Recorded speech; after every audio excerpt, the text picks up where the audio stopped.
Good morning children and welcome back to online video class. In the previous video we have just explained about different type of chemical reaction. Today we will explain about redox reaction. In the redox reaction is what? That is redox reaction. In this the two words are there. Already I have explained to you in the previous video. RED, red means reduction. And ox means oxidation. The two words combine together and form redox reaction. So, oxidation is what? This is either addition of oxygen or removal of hydrogen. So, we can write in this way: the reaction that involves the addition of oxygen or removal of hydrogen. For example, suppose copper when react with oxygen, there will be formation of cupric oxide. You can see easily that copper is alone, and after reaction with oxygen there will be formation of cupric oxide. So addition of oxygen takes place, that's why it is oxidation reaction. But what about reaction? See, reduction is just like oxidation but happens in opposite manner, means the reaction that involves the removal of oxygen or addition of hydrogen. You can see that here is mentioned addition of oxygen and here is mentioned removal of oxygen.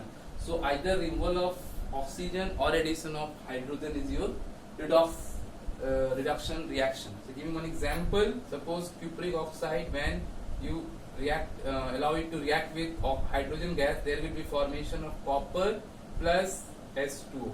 You can easily see that here cupric oxide, and after reaction with hydrogen there will be formation of pure copper, so removal of oxygen takes place. And as per our definition, reduction is removal of oxygen or addition of hydrogen. So here removal of oxygen is going on, so easily it is a good example of reduction reaction. But this is classical concept of redox reaction.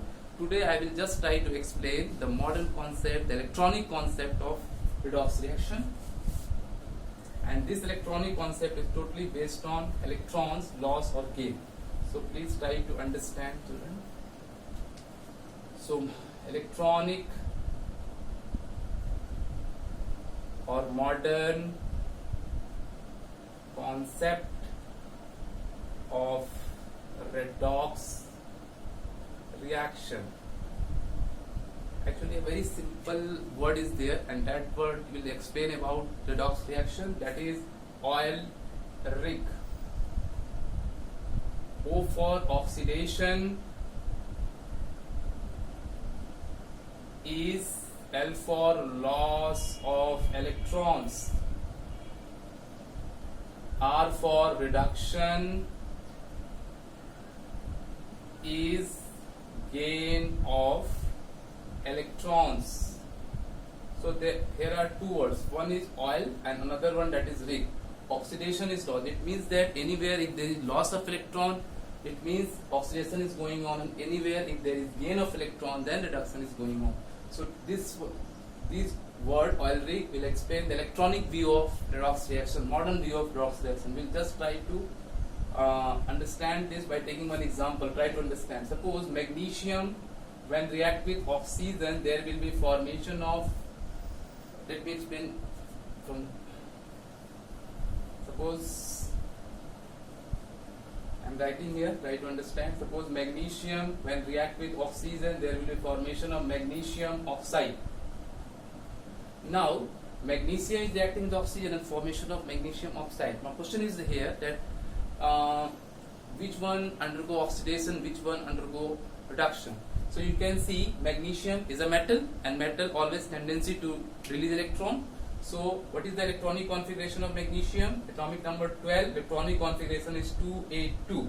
definitely how many electron it will release? 2. So it will, after releasing 2 electron, magnesium will form Mg2 plus. So this magnesium is forming Mg2 plus after release of 2 electron. So magnesium is releasing electron, 2 electron magnesium is releasing. In this reaction magnesium is releasing 2 electron to get stable, and this 2 electron is now utilized, now gained by oxygen. So which one is releasing electron? Definitely magnesium. And as per our definition, oxidation is loss. It means that the element that releases or that lose electron undergo oxidation. So you can see that magnesium is undergoing oxidation. I am writing O for oxidation, and reduction is the gain of electron, and the element that gains electron, the element undergoing reduction. So you can see easily that the 2 electron released by magnesium is accepted by or gained by oxygen. So oxygen is undergoing reduction. So this basic concept, oxidation means loss of electron, reduction means gain of electron. So one more example I am giving you.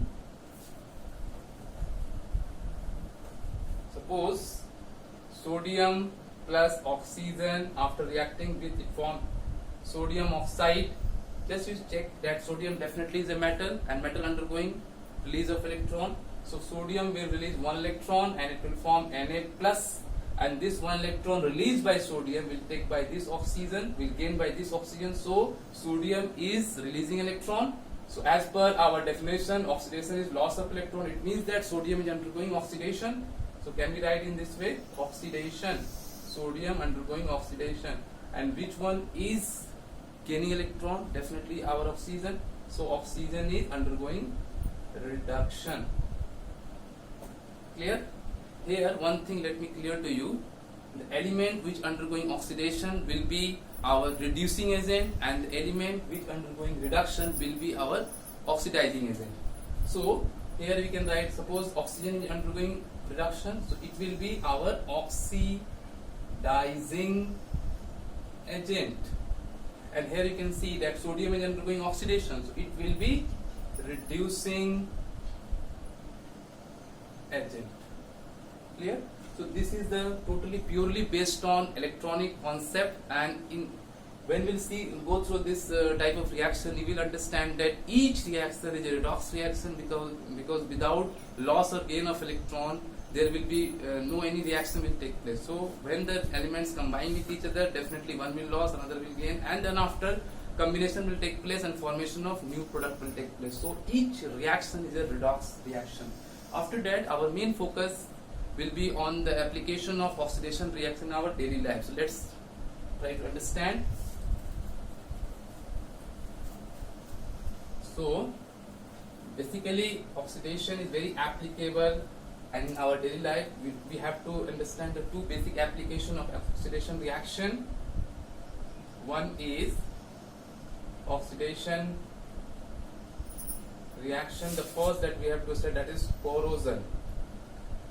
Corrosion is what? Have you seen rusting of iron? When any metal, exposed metal surface comes in the contact with moisture or air, atmospheric oxygen, carbon dioxide, immediately there will be formation of certain layer on the surface of that metallic part.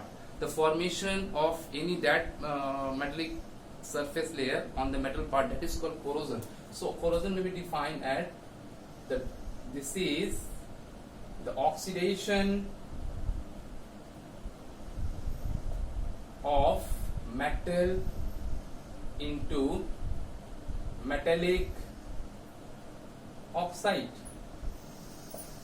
when it comes in contact with moisture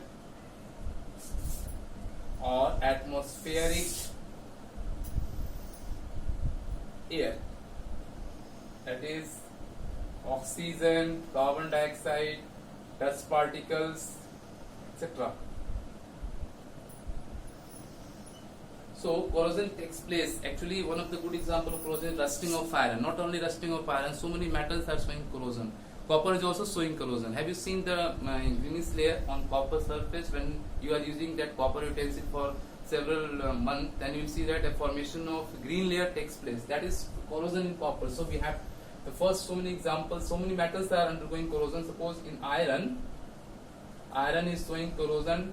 Formula is Fe2O3 dot XS2O, reddish brown precipitate that forms on the surface of iron, that is rust. The second, in copper also the corrosion takes place, that is CuCO3 CuOH whole 3. The formula is like this. This is the formation of greenish layer on the surface of copper, that is basic hydrated copper carbonate. And the third and the most important that we have to study, that is corrosion in silver. Actually silver, when you are using silver material or silver ornament for a longer period, then it will turn into black color due to formation of silver sulfide layer. So this is generally we have to study about these all metals which are showing the corrosion. So the next step is that then how can we save our these all metals from the corrosion. Definitely you have seen that right now I have explained to you that there are two basic requirements. One is moisture, another one that is atmospheric air. So anyhow, if we cut the supply of either a moisture or atmospheric air, we can easily prevent our material, our metal from the corrosion. These two are the basic requirements, moisture and atmosphere. So anyhow, if we cut either of these two, anyone, if we will cut the supply, direct contact of the metal, easily we can save. So there are so many ways by which we can prevent our material, our metal from corrosion. One few I am just trying to discuss here. Preventive measures. So preventive measures against corrosion. First, we can alloying. You all are aware, alloying means mixing of two metal or non-metal together. So we can use alloying. The second is galvanization. You all are aware, galvanization is the coating of iron with molten zinc. So with like this. Oiling we can done. Next we can do, so many methods are there. Anodizing we can do. So these all are the basic way by which we can prevent our material, our metals from being get corroded with that corrosion. So these all are about corrosion. Now the next and most important thing, that is application of corrosion, that is rancidity. That is application of our this oxidation reaction, that is rancidity. Rancidity. What is rancidity? Have you seen kurkure packet, chips packet? It is in some gas is inside. What is the name of that gas? That is inert gas, nitrogen. If the gas is not there, then the unsaturated fat or chips will get oxidized and there will be formation of rancid. So this is the phenomenon by which the production of rancid takes place. This is called rancidity. So this is the phenomenon of production of rancid on the surface of oily or unsaturated food when they comes in contact with